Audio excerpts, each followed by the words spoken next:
You're watching how Leap. Let's turn off two-step verification on your Google account. Open a web browser and go to myaccount.google.com. Sign in, click Security on the left. Under How you sign into Google, find two-step verification. Click on it. You will need to enter your password again. On the next page, click Turn Off.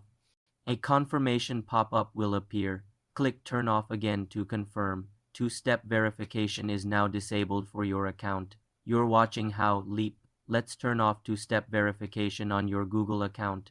Open a web browser and go to myaccount.google.com. Sign in, click Security on the left. Under How you sign into Google, find two-step verification. Click on it. You will need to enter your password again. On the next page, click Turn Off. A confirmation pop-up will appear. Click Turn Off again to confirm. Two-step verification is now disabled for your account. Your account will be less secure. Consider using app-based 2FA instead of turning it off completely. For more simple tech tutorials, subscribe to the channel.